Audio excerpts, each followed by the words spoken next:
Olá você, como vai? Neste nosso videozinho, vamos trabalhar com a compreensão e a interpretação de um conto contemporâneo. Então, a questão 23 da prova do Enem de 2020 vai trazer a necessidade, vai sinalizar a necessidade de compreensão textual e de interpretação. Para isso, mais uma vez, torna-se fundamental, essencial e necessário que você analise, faça inferências e use seu repertório linguístico e de conhecimento de mundo para realizar uma questão como essa. Bora lá para o texto? O texto foi produzido por A. Santana, O Importante Vermelho de Noé, e foi extraído do livro Os 100 Melhores Contos no Rio de Janeiro, da editora Objetiva, publicado no ano de 2001. Vamos ao fragmento de texto. Eu tenho empresas e sou digno do visto para ir a Nova York. O dinheiro que chove em Nova York é para pessoas com poder de compra. Pessoas que tenham um visto do consulado americano. O dinheiro que chove em Nova York também é para os nova-iorquinos. São milhares de dólares. Estou indo para Nova York, onde está chovendo dinheiro. Sou um grande administrador. Sim, está chovendo dinheiro em Nova York. Deu no rádio. Vejo que há pedestres invadindo a via onde trafega o meu carro vermelho, importado da Alemanha. Vejo que há carros nacionais trafegando pela via onde trafega o meu carro vermelho, importado da Alemanha. Ao chegar em Nova York, tomarei providências. Temos aqui, então, um texto que corresponde a um mini-conto, né? E vamos lembrar, por que o texto é um mini-conto? Vejam lá de onde ele foi extraído, do livro Os 100 Melhores Contos. Então, este gênero só pode corresponder ao gênero conto. E nós temos elementos que se bastam para que ele seja considerado o gênero conto. O conto como texto narrativo, que possui um personagem. O personagem pratica ações e aprecia essas ações. Essas ações ocorrem em um determinado lugar, um espaço físico, durante um determinado período de tempo, seja definido ou indefinido. E todo esse movimento articulado pelo personagem, ele é apresentado ao leitor por meio de um narrador. No caso deste texto, você observará que o narrador se apresenta na primeira pessoa do discurso, por meio de marcadores linguísticos como o pronome eu e o verbo tenho. Então, os pronomes e os verbos são grandes marcadores linguístico-gramaticais, grandes marcadores textuais, que sinalizam, por exemplo, o tipo de narrador que predomina no texto. No caso, um narrador personagem. O texto apresenta uma macroestrutura de apresentação, desenvolvimento, conclusão, em que há, a situação, a apresentação inicial do autor, existe uma problematização. Essa problematização ela é acentuada até se desenvolver no clímax e encerrar numa conclusão. Ao chegar em Nova York, tomarei providências. Então, nós temos aí um texto de caráter narrativo ficcional, inventado, criado pelo autor, Santana, constituído por períodos curtos. O que são períodos curtos, professor? Período corresponde a uma sequência de orações, uma ou mais orações, sempre encerrado por um sinal de pontuação, como o ponto, a exclamação, a interrogação, os dois pontos. Por exemplo, onde nós temos um desses sinais de pontuação, nós temos ali um encerramento de um período. E o período ele pode apresentar apenas uma oração, como pode apresentar várias orações. Então, é importante sempre analisarmos isso. E observem que este conto de Santana ele é formado por períodos curtos, períodos pequenos, que dão entonação ao texto, que promovem a rapidez da leitura e também tem o objetivo de sinalizar, nesse fragmento de conto, as intenções do narrador.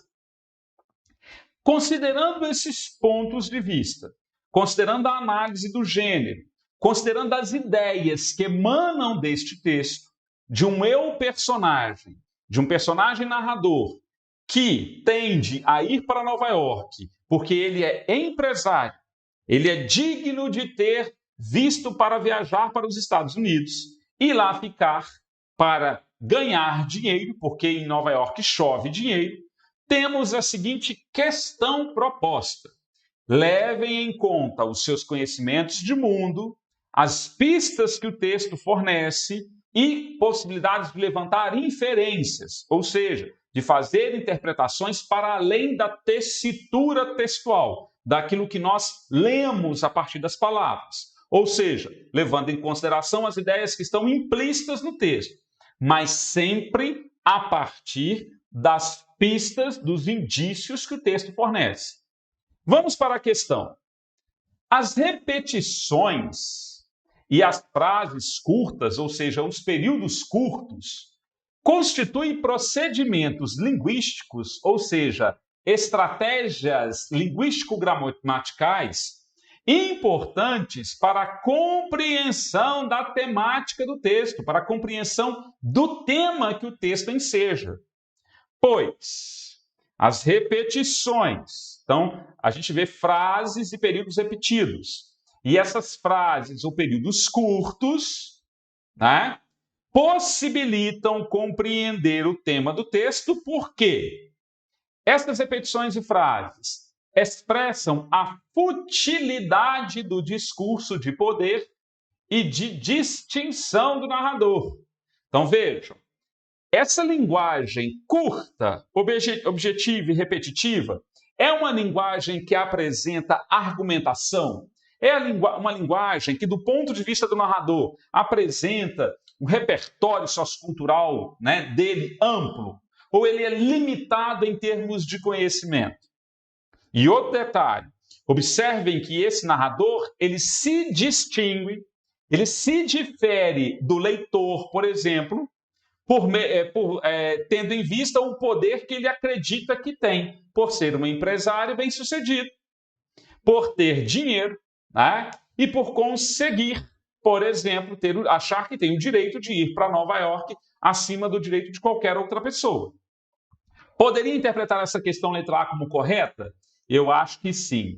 Mas como nós não avaliamos as outras, deixemos essa em suspenso, porque pode haver uma outra que seja mais correta do que a letra A. Letra B. As repetições e as frases curtas possibilitam, né, elas disfarçam a falta de densidade das angústias existenciais narradas. Espera aí, o narrador apresenta angústias no texto? A gente consegue pincelar palavras, expressões ou ideias que revelam angústias? Ele é um narrador, personagem angustiado? Observem que esse texto, esse narrador, ele não revela suas angústias. Ele revela, na verdade, o seu desejo de poder, né, de viajar para os Estados Unidos, inclusive Nova York, para fazer parte daquela sociedade onde rola muito dinheiro. Então, se o texto não nos dá pistas para compreender angústias, eu elimino a letra B. Letra C. As repetições e as frases ironizam a valorização da cultura norte-americana pelos brasileiros. Os brasileiros valorizam a cultura norte-americana sem sombra de dúvida. Há uma parcela da sociedade que, né, enaltece a cultura norte-americana. Mas as repetições apresentadas neste conto, fragmento de conto, bem como o uso de frases curtas, têm o objetivo de ironizar essa valorização que o brasileiro dá pela cultura norte-americana? O texto ele ironiza. E outra coisa, que pontos específicos da cultura norte-americana são citados neste texto? Então nós temos duas pistas apresentadas na alternativa, né, no distrator letra C, que não podem ser resgatadas a partir do texto. Principalmente a partir do verbo ironizar, que nós não identificamos nada que seja irônico no texto, nem aquilo que se refere à cultura norte-americana. Gastar dinheiro, ter dinheiro, não é tão somente uma característica da cultura norte-americana, mas de muitas culturas de outros países pelo planeta. Então, eliminamos a letra C. Até então, a letra A é a mais correta. Letra D. As repetições e as frases curtas explicitam, deixam claro, nítido, a ganância financeira. Ok, tem uma ganância financeira do eu lírico, do eu narrador. Do capitalismo contemporâneo. Vamos lá. Essa ganância financeira, ela é representativa do capitalismo ou do narrador? Mas, Luiz, o narrador ele pode representar o capitalismo. Ok, mas que pista o texto dá, que indício o texto dá para metaforizar o narrador como capitalista, né? O narrador como característica do capitalismo. Existe uma metáfora clara para isso? A gente consegue identificar essa metáfora? Há uma pista ou um indício que aponta, que sinaliza que o capitalismo e o narrador, né, são elementos idênticos e por isso me levariam a marcar a letra D? Também não. Esta frase, capitalismo contemporâneo, apresentado na letra D, ela elimina essa alternativa como possibilidade de gabarito. E letra E. As repetições e frases curtas apresentadas no texto como característica deste fragmento de conto de Santana criticam. O que é criticar? Apresentar, né? Do ponto de um determinado ponto de vista, a partir de um posicionamento argumentativo, os estereótipos sociais das visões de mundo elitistas. Beleza. O narrador ele revela um estereótipo específico que corresponde à visão de um mundo elitista, de alguém que tem poder? Ok. Mas as expressões, as frases curtas e as repetições apresentadas ao longo do texto, né, deste mini conto, têm o objetivo de criticar, de expor um posicionamento, uma opinião, uma expressão de ponto de vista sobre esses estereótipos? Também não. Automaticamente, a questão mais adequada, mais correta para a interpretação da questão número 23 é a alternativa A. Queridonas e queridões, então vejam comigo. Se o seu objetivo é realizar uma boa prova Enem, prestem atenção, porque essa prova Enem, ela traz características voltadas para compreensão, interpretação, inferência e análise sempre dos itens que são apresentados na questão com o conteúdo que é disponibilizado no texto. Seja um texto de linguagem verbal, de linguagem não verbal, de linguagem mista.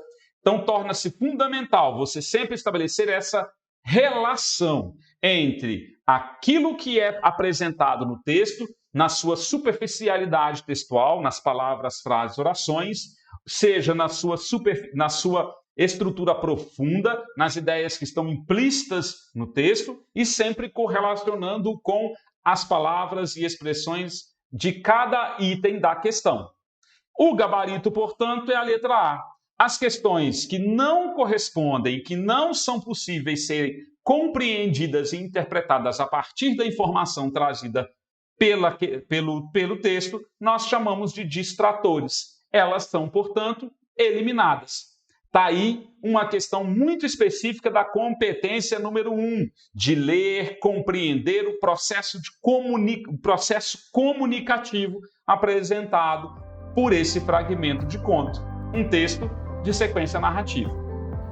Espero ter contribuído um pouquinho com essa análise para que vocês desenvolvam boas provas no seu próximo Enem. Um abraço e até o nosso próximo vídeo. Valeu!